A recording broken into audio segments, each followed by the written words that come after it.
exceed the UEFA Champions League. Details of this and many more will be yours when we return from the break.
Welcome back, and I have Kingsley Mano with me. Good morning to you, Siri. Very happy to be here this morning. Okay, we'll get started as usual from the local scene here, where the second edition of the West Africa Under-18 baseball tournament is set to kick off here in Lagos, Nigeria. We understand that three other countries are expected to be part of this two-day tournament, which will take place in Lagos, and it is reputed to be the first. Let's say the first edition was hosted in last year by Ghana, and now is the turn of Nigeria. Which other nations are participating in this one? I understand, of course, host country Ghana will be in this one. They are the defending champion. I understand other countries, other African countries like Kenya and the likes of Algeria, Egypt as well, also be in this one. And I think for me, it's going to be an impressive outing this time. Looking at the fact that it will be hosted down here in Nigeria.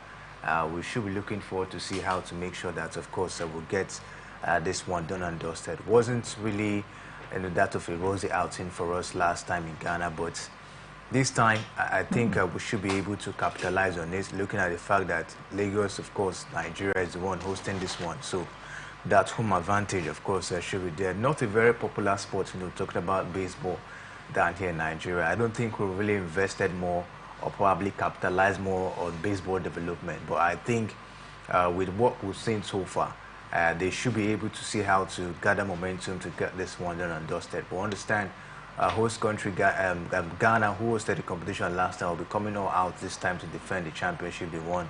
But I think since it is hosted down here in the country, we should be able to gather that momentum. In fact, even the fans, to see how they can cheer up the players, to see how they can get something from this one. Well, African countries expected Tanzania, South Africa. I think Kenya is coming, and we hope that this will interest people around Lagos. We understand the National Institute of Sports Gymnasium will be venue for this one. Baseball, not a very popular sport here in Nigeria. Yeah, not a very popular sport. Like I said, we've not really done much in terms of baseball development. No much awareness. In fact, if you go out there to ask some people what is baseball, so many persons might not be able to tell you what it is or how it is being played. So people do not really have much understanding. But I think we could actually try to see how we can also invest in it, since some of our players, have interest, in baseball. I think that's also help to give Nigeria an edge, in competition like this, at any point in time. Not always seeing maybe other countries coming up to dominate us. So for me, I think it's an opportunity for we to see how to create that awareness down here in Nigeria as well. Well, away from baseball, let's quickly go to basketball. And talking about basketball reminds me that Musa Kida, president of the Nigerian Basketball Federation in Nigeria, has confirmed that Rene Wakama will continue as head coach of the D Tigers following their historic performance at the Paris 2024 Olympic Games. Musa Kida has no choice but to ensure that Rene Wakama continues on her job as the head coach of the Tigers, the female basketball side of Nigeria. After all, she's the best basketball coach in the world, female basketball coach in the world right now. Yeah, best female basketball coach in the world. I think for me, Musa Kida had no other option at all than to make her, continue the job as the D Tigers, head coach, because I think she's done enough, to deserve that role, the coaching role. And for me, we should look forward to see how to give her that support this time around. Whatever she needs, of course, should be provided. Just like she has said, that we have to make sure that we, involve or engage ourselves in basketball development.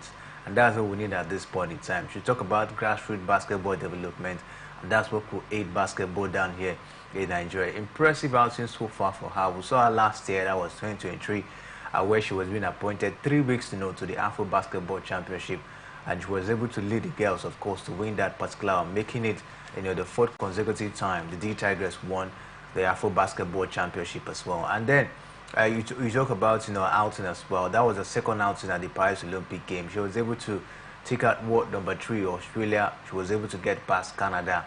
It was a difficult one against France, but even the game she was being hosted out against the United States of America, I think she actually showed her prowess, and the girls did their best, to be able to say how to take up things with the United States of America. But understand that best was not good enough, but that was a very, very impressive performance we saw down there. For me, I think she's done so well for herself, and at the moment we don't have any other person to be able to take up that role, just like Rena Wakama has done. I think for me it's a good decision for Musa Kida, saying that she will continue her job as the Tigers coach. For me, I just think at this point in time, we just need to give Rena Wakama all of the support that she needs to be able to take the girls to another level. Talking about the basketball team of Nigeria that just came back from the Olympic Games, making history as being the first male or female basketball team from Africa getting to the quarterfinal stage of the biggest sports festival in the world, which is the Olympic Games. I think the Musa Kida himself and members of his board should try as much as possible to avoid rancor and internal, wranglings, because this is what cost these girls the World Cup appearance last time, and we hope that all of that is over, so that these girls Wakama do not find it difficult to pull the girls. You remember, yes, the captain of this team is not with the team, did not play at the Olympic Games.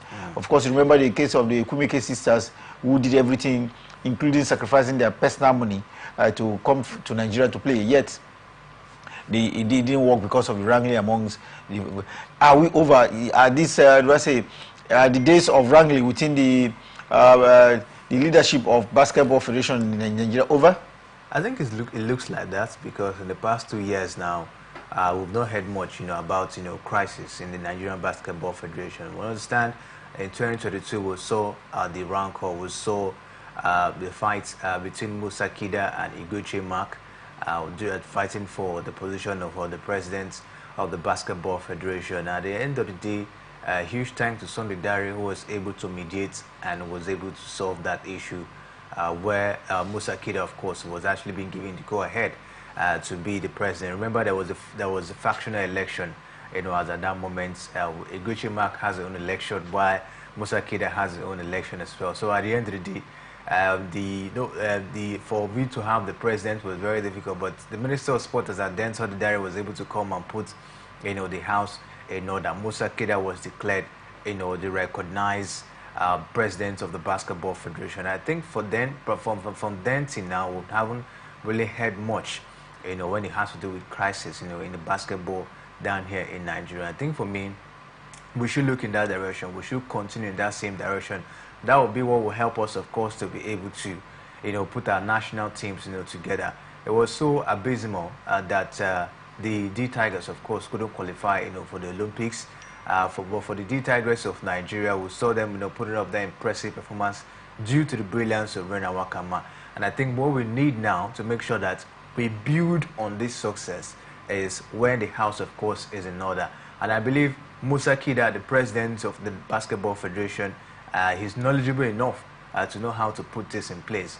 Not only peace, we also need, money and facilities to be developed as well in the country. There should be consistent basketball league in Nigeria, both the male league and the female league. That's what will help us, of course, to be able to give Rena Wakama the needed support, because at some point she also has to come back and look at what we're doing here, see if she can pick 1 or 2 players, of course, to develop. So since the crisis, of course, is a little bit down, I think Musa Kida should be able to tilt his eyes towards developing the league down here. And for me, I think that will help Rena Wakama to continue to build on this success. Well, do I say proper administration will help the coach and, of course, the athlete, the basketball players themselves to get their job done. We say congratulations to Rene for her feat at the Olympic Games. Still looking at reactions from the European Games, Nigerian high jumper Temitope Adesina has turned her attention away from a disappointing 2024 Olympic outing in Paris, setting a target of 2.05 meters for herself in the event of next season. The past should be left in the past, and right now looking forward to the future. Additional is a current national record holder indoor and outdoor.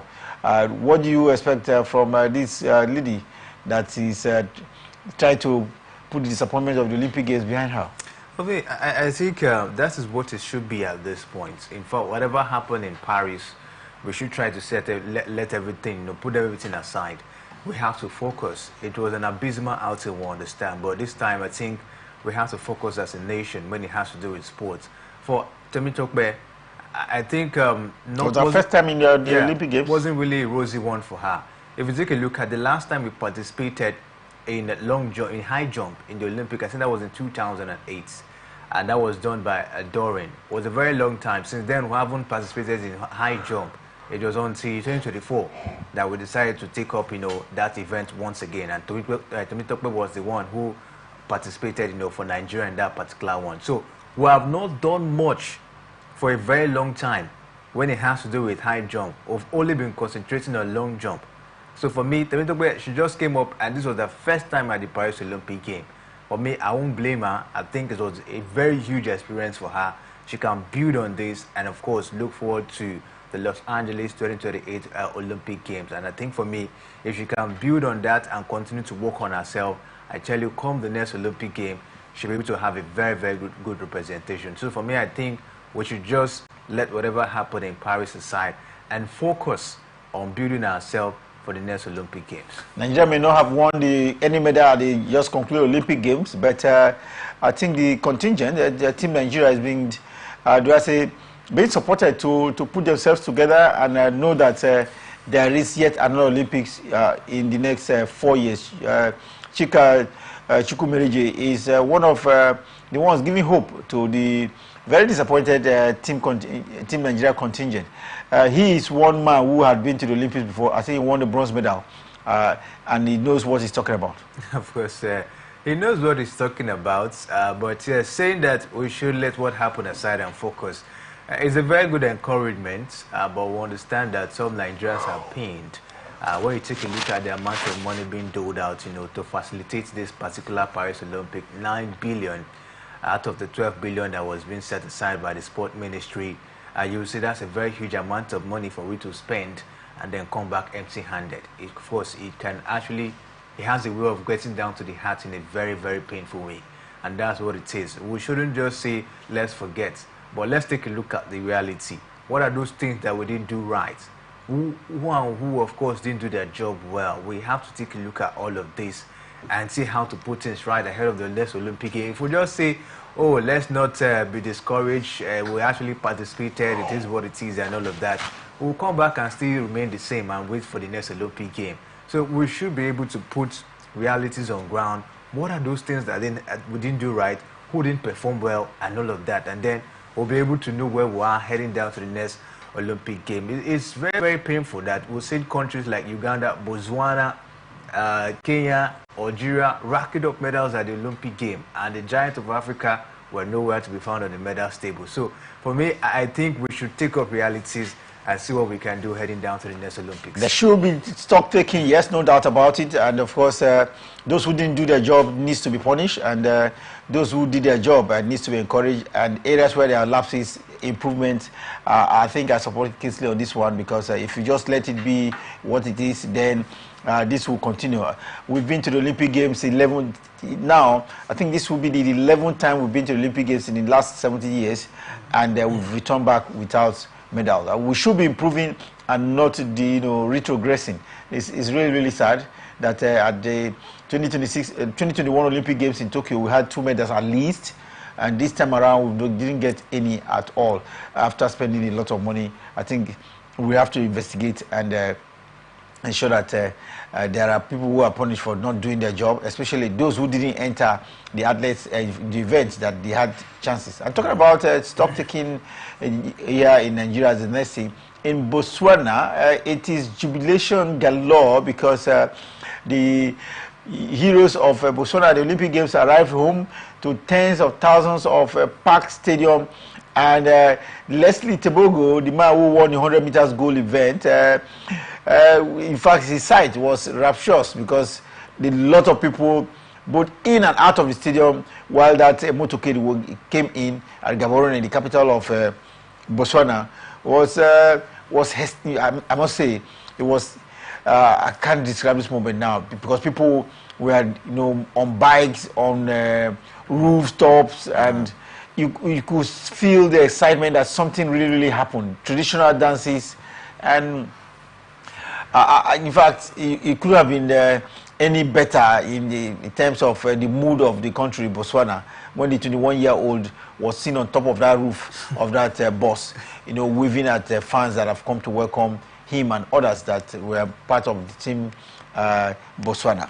It means a whole lot for the people of Botswana. It also means a lot for Africa. I think this record. They enjoyed the public holiday. Yeah, they actually put up a public holiday. The president put up a public holiday. I think for me, this record is not only for Botswana; it's also for Africa. He's the first, African athlete to win the 200 meters, events, getting past the United States of America. That's a very, very huge record, you see, and that's why, they're celebrating it. And it happens to be Botswana's first gold medal at the Olympic Games, and that's why they're making sure that they give the man such a welcome. And for me, he really deserved this particular one. Not only that, he also won a silver medal in the 4x100 meters as well, at the Olympic Games. 4x400 meters. 4x400 meters was really an impressive one, taking Botswana's medal tally to 4 before the end of the Paris Olympic Games. Botswana getting 4 medals at the Paris Olympic Games. So for me, I think he deserved this honor. He deserved this particular one. And of course, we saw the young man dedicating his gold medal, of course, to his late mom, who was very instrumental, of course, to his career. And I think for me, of course, was such a very impressive one. And with this, you see that Botswana, of course, will want to build on this. They will want to make sure that, if we can do this, it means we can even do better at the next Olympic Games. Botswana, with less than 40 athletes that went to the Olympic Games in Paris, coming up with 4 medals. That reminds me of Kenya. Kenya with 72 athletes came back with 11 medals, 4 of them in gold color for Africa, for Kenya, and of course, and Africa. They are the highest winner of medal at the just concluded games for Africa. Nigeria had more contingents. Over 80 athletes. And didn't make any medal at all. That's food for thought for those who are going to review Nigerian performances. Will you put, maybe look at the area of strength and enter athletes, and rather than do it jamboree, 88 athletes, over 200 officials accompanying them. This is ridiculous. Honestly, and for me, I think at this point in time, we should start looking at what other countries are doing. Take a look at Kenya, what they did. They really, participated in the long-distance races, the 800 meters, the 1,500. That was where the Kenya dominated. Even Botswana, we just talked about as well. They were able to see how they can concentrate on the areas where they have, strength. Uganda, you can also talk about as well. So for me, I think at this point in time, Nigeria, we should look at those areas we have that strength. We have that comparative advantage. If we take a look at it, okay, in basketball, we've been showing progress over time. Why don't we invest more? Why don't we take a look at to see how we can possibly do better? Investing in basketball, setting up better facilities on ground, and see how we can improve our basketball players down here in the country. That will also give us an edge, when we also have others, of course, plying their trade outside the country. In the track and field event, that is where we've shown strength for a very long time now. And I think it's then time for we to see how to also invest down there in the track and field event. Short puts, we also got a little bit advantage. Chukwuebuka Enekuchi has been the man that has been shouldering the burden of Nigeria when it has to do with short put. Discus throw, the likes of Choma Yukiri, these are athletes, of course, that have been there. They can't possibly do better. In football as well, we also have talent down here in the country. We should be able to see how to develop, this sport. I saw us, participating in caning, whereas we don't even practice canoeing in the country. Swimming as well. These are sports we don't even attempt to practice down here in the country. But during the Olympics, you see us go down there with it. Even cycling. Well, this has to do with the fact that we have promising athletes that are based outside of Nigeria who are into this sports. Like we mentioned the other day, dearth of facilities do not allow for effective preparation of Nigerian athletes leading to the Olympic Games. So we have to rely on those who have exposed to better facilities outside of Nigeria. But the ability to monitor them and ensure that they enter into most of this tournament has been the bane of our development in sports. So, well, let's keep our fingers crossed on that and maybe allow for stock taking here in Nigeria. Talking about the Olympic Games reminds us that the next edition of Olympic Games comes up in the United States of America, and that will be in 2028. And we are understanding now that there will be new sports that will be introduced at the Los Angeles Games in 2028. There's one called flag football. Kingsley, let us in on what flag football is about at the Olympic Games, next Olympic Games in Los Angeles. This is going to be, another interesting sport to look at for. It's a little bit more like, badminton? Yes, badminton, a little bit more like rugby events, a rugby game, or you can say a baseball in the United States of America. And it's going to boil down that the defensive team removing a flag or flag belt from the ball carrier, to the end down of the field. So I think maybe when the game comes up, we'll be able to have more understanding, about it. But I think this is another innovation. We've seen the IOC, that the International Olympic Committee, coming up with. Remember, in the just concluded Paris Olympic, there was also many sports that we didn't even touch up, even part of sport, the likes of Ludo, the likes of break dance, and the rest of them. These are sports that we didn't even thought, of course, we're going to see at the Paris Olympic game. But it's so interesting. Not only the flag football events, we're going to be seeing the likes of softball, baseball, even cricket will now also be introduced as well in the next Olympic Games. So for me, I think it's a new innovation, and for me, it is a welcome development. Some other countries will want to capitalize on this. It might also be an area where countries, of course, will be able to rack up medals as well. Talking about the 5 new sports expected to be part of the 2028 Olympic Games in Los Angeles. You mentioned that cricket. Cricket has not been part of the Olympic Games for a while. I think the last time we saw that was way back in 1900. That was when we saw that. And 1900. That's really, really a long time. And we understand too that with lacrosse is only making a return after so many years as well of not being part of the Olympic Games. Flag football, new one completely coming to football, and this is like an admixture of badminton and rugby. We hope the world will enjoy this leading up to it. We should get it. But time for us now to return to have a break, and when we return, Kingsley, there will be a lot to talk about because football is back across Europe, especially today. There will be the second football event that heralds the return of football to Europe for 2024-2025 football season. And I must tell you something. One man is a major casualty already. Jose Mourinho is already a casualty of the football season that is getting underway across Europe. And here in Nigeria, Edo Queens are making sure that they get to the crucial stages of the Women's CAF Champions League. When we return from a break, we'll give you the details, and I'm sure you'll like it all.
Welcome back. It's Sports Talk here on Atlantic Television Network, and we'll bring you up to speed with the latest happening around the world of sports. And I haven't talked about basketball and reaction from the Olympic Games. Let's bring you some football stories now.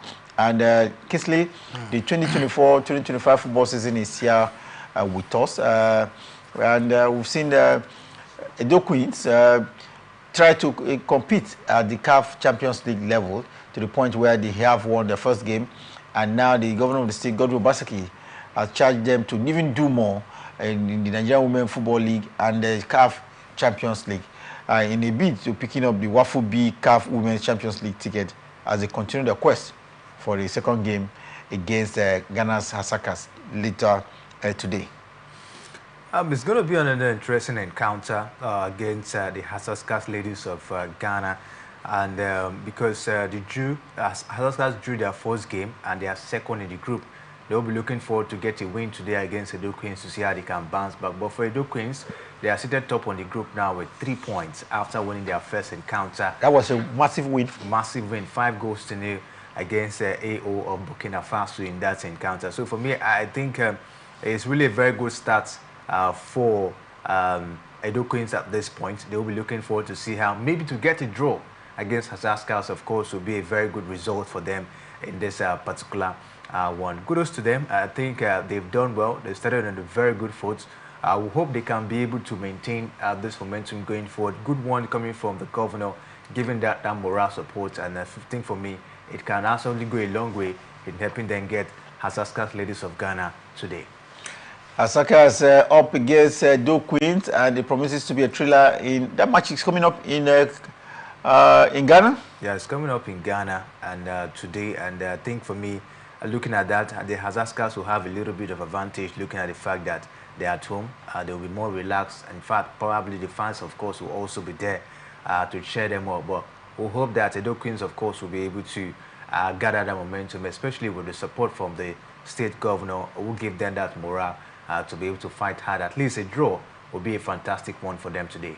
Well, let's hope that they do not draw that match again because, like you mentioned there, they were in a goalless situation in their first encounter. Let's bring some other football story here in Nigeria. One man who knows how to win the league here in Nigeria, he's won the league at least twice, Kennedy Boboye.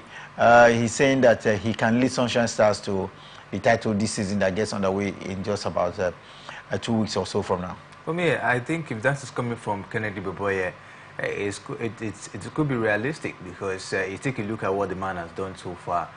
The last time, of course, he won the league, I think that was with Aqua United 3-4 seasons ago, and he was able, of course, to take them to win the league for the very first time, of course, in the club history. And now he left, of course, he was able to coach Heartland, but due to political reasons and all of that, he was actually being removed, from the job. But now he's with Sunshine Stars, the team he actually took to winning the title. I think that was in 2014-2017 season, and now he's with them once again. So for me, I think Kennedy Boboye has what it takes. We understand how intense the MPFL will look like, come next season, because we see the quality of coaches we have now in the MPFL looking very, very formidable. The likes of Imama Mapakabo, the likes of Finish George, Emmanuel Amonike is now in the Nigerian Premier Football League. Olaruwaju, of course, of Yimba. We also have Ogumudedo of Remo Stars. Kennedy Boboye is also there. So it's going to really be an interesting MPFL season. Fidelis Luchiku is also there for Heartland. So I think the quality of coaches... For Rangers. For Rangers. The quality of coaches we now have now in the MPFL will make the league very, very exciting, of course, to watch. And we look forward to see, how Kennedy Boboye will be able to navigate his way through.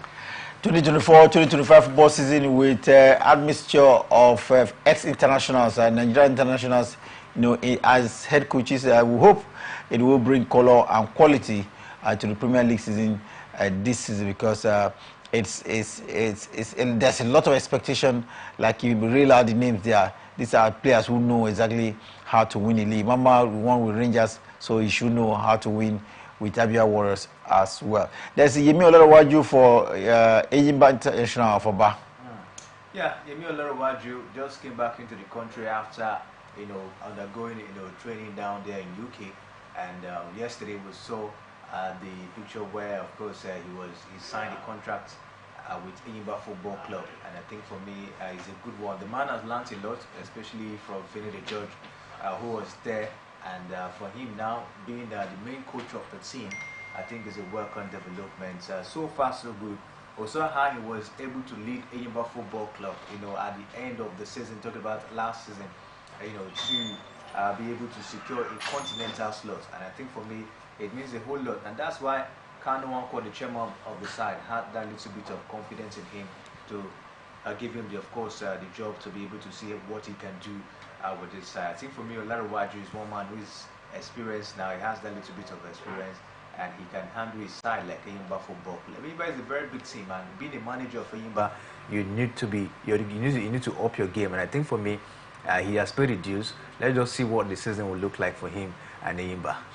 Well, talking about Enyimba and other teams representing Nigeria, the continent, we only wish them the luck as they continue to prepare for their first games at the continental level. Let's quickly now go across to Europe, and European football gets underway proper today because there will be the UEFA CAF Super Cup. But just before we get to the UEFA Super Cup between Real Madrid and our opponent, there's been the preliminary rounds of the UEFA Champions League, and one big name have already crashed out of the competition. That name is Rangers of Scotland. Kingsley, they lost to Dynamo Kiev of Ukraine in the second leg of the third round qualifying matches. For me, I think it's a sad one. I did 2-0 in favor of Dynamo Kiev, in that particular one. They had a little bit of issue. I think some of the players were being given cards in that game, and somehow you take a look at it, it destabilized, the play and the mentality of the players in the game, and that's also Dynamo Kiev, taking out Rangers of Scotland. For me, I think it's a sad one. Seeing Rangers, of course, being ousted out at this point, we should look forward to see Dynamo Kiev and see what they can be able to do going forward this time in the UEFA Champions League. Talking about crashing out of the UEFA Champions League for this season at the preliminary rounds is Fenerbahce of Turkey. This is a side that has prepared, I want to say, for this at least to progress into the next round of the new format of 32 teams at the group stage of the UEFA Champions League. They paid Jose Mourinho $11 million for, in fact, that has been a contract they signed for a year to at least prove them to the Champions League group stage. But now that has been cut short because Lille of France has qualified at the expense of Fenerbahce. He ended 2-1 in the first leg in France. Then in the real fixture yesterday at Turkey, it ended 1-1. Very painful goal, I must say, that came at the 118th minute of the encounter, equalizing after an own goal against Lille, meaning that it ended 3-2 on aggregate. So Jose Mourinho will no longer be part of UEFA Champions League premier rounds, and now I understand he has to drop to the Europa League. Very sad. You want to think that Jose Mourinho, with all his let's say jumbo pay, should be in the Champions League and not in the Europa League. I think it's another sad situation for the special one. At this point in time, he just took over the job. He has seen them in the Champions League qualifying round. He should be able to see how to put them out, to get down to play the UEFA Champions League. But it was a very disappointing one for him, seeing them being ousted out at this stage of the competition. We thought after the first leg, 3-2 on aggregates, we're going to see them, of course, getting past, at this side. But it was a very difficult one for it. But dropping down to the Europa League, I think not really a bad one. After all, this is his fourth season with the team. He still needs, of course, to get himself intact. He also needs to take a look at the markets and see how to get, some quality players to be able to, put up his tactics right. Fenerbahce is not that kind of thing that has that much money to buy players. But I think with Yossi there, they might want to, of course, do that particular amount of, a huge amount of money to get players. So for me, I think it's Yossi's first season. He just started and he's coming up with the UEFA Champions League qualifying game. For me, I won't really put much blame on you. So despite the fact that he's been paid heavily, 11 million US dollars a year. That's a very huge one. A lot of responsibility, a lot of expectation from Yossi. But I think Fenerbahce should just try to pipe down low and see how they can get those quality players to see how Jose Mourinho could perform. He's a very experienced manager, and I think he knows what it takes to be at this stage of for the game. And we'll look forward to see what, of course, he'll be able to do with them in the Europa League. Just for them to get those players and see what Jose could do. This is just his fourth season. So before the end of the season, Fenerbahce, of course, should be able to look at for Jose Mourinho and see what they can be able to decide on his level of performance. But I still feel Jose still has more to offer. Everyone is saying that the man is finished, that is not doing well. From Tottenham Hotspur, he went to Roma. He's been on a decline, if you ask me. And now he's at Fenerbahce. No one, of course, will expect a special one to be in such a club. But he said he actually took the job because of the passion, because of the interest of the fans on him. He saw his unveiling. The stadium was actually packed. Everyone was, I don't think, like I said, they just took the job. They played their very first league game last weekend. He was able to win 1-0, but crashing out early at the stage of the qualifying stage of the third round of the the Champions League in Europe is at one, but he's not out completely. He's dropped now to the Europa League. Let's hope they can qualify to the Europa League. After all, he's won the Europa League. He's won the Champions League before, so I think he's only trying to assert himself more. We have Apple Nicosia as one of other big name teams that have crashed out from the competition as well. And apart from Apple Nicosia, Kingsley, there's FC20 of the Dutch league as well that have crashed out. So I think it's not unusual to have big teams drop to the lower rank of the UEFA competition.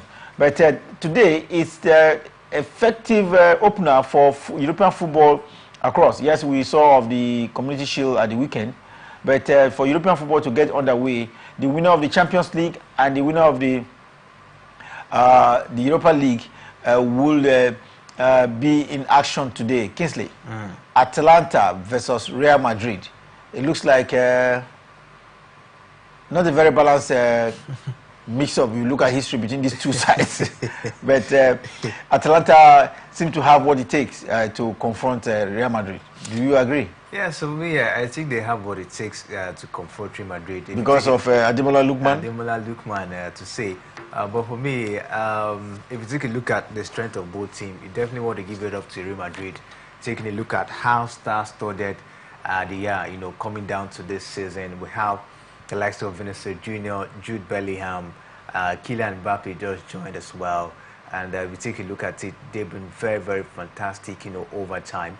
And the team looking very much, intact, despite not having a very good preseason. But I think Carlo Ancelotti has something at the back of his mind, for this season. For the game against Atalanta today, it's going to be an interesting one to watch, especially for a man, Ademola Lookman. If he gets this one, he's going to be the fourth man, the fourth Nigerian to be able to win the Super Cup. We've seen the likes of Kanu Nwankwo winning this one.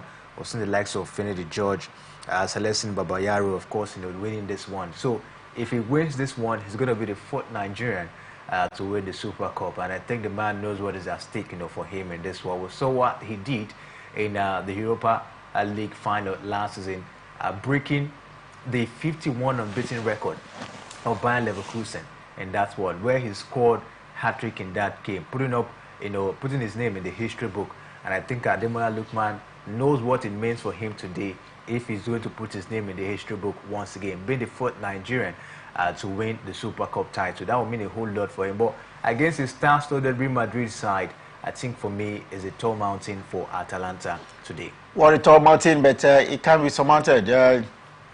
Atalanta of Italy up against Real Madrid in the Super Cup, the opener for European football for 2024-2025 football season. As teams prepare for the weekend action, Manchester United seem to be well prepared. Well, they seem to be prepared because they've had two more acquisitions to the team. The light is back. Is now a Manchester United player there's yet another player who has joined this fold, Kingsley. Who is this player?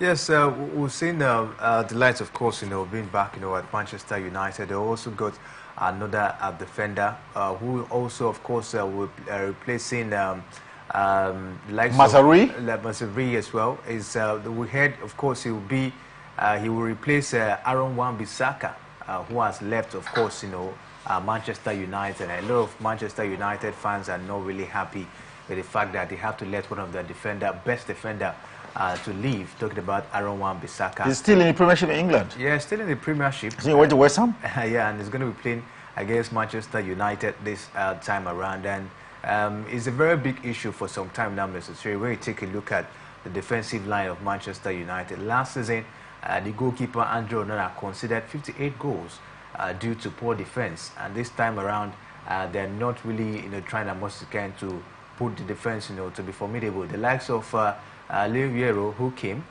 is the centre back, was actually injured at this point. And if they don't do anything to see how they can put the defense line, intact. The likes of Lindelof is injured. Maguire is still in progress when it has to do it in terms of development. He has not got into that top height. When you say he can't actually do everything, we also understand the likes of Luke Shaw as well. Probably not really fit. So this is a problem. I understand Lucio will not be part of action in the next 3 games because of an injury concern. He's not really fit. So these are defenders that should possibly be on the defense line for Manchester United. So letting Aaron Wan-Bissaka go at this point, not a very good one for me. But I think Erik ten Hag, of course, he should be able to see what to do this time at Manchester United. This is going to be his 3rd season. Talking about Manchester United getting new players, there is a Moroccan fullback, Masuri. You have just joined there for a period of 4 years with the possibility to extend for another 1 year. Moroccan fullback in Manchester United. Yes, they have a Moroccan fullback. I think he's going to be the 2nd Moroccan in that team. They have like Sofiane Arabat as well, who has also been in Manchester United for some time, but hasn't really gotten that much, prowess. And Mozeria coming up at this point in time. He's joining from Bayern Munich? Yes. How formidable will he be? This is a new team, you could talk about for him at this point. I think it's his first time playing in England, and it's going to be a new terrain for him. So he's going to need some time, of course, to develop and get himself, attached and acquainted with the league down there, in Europe. So we'll just see what, of course, he'll be able to put down there for Manchester United.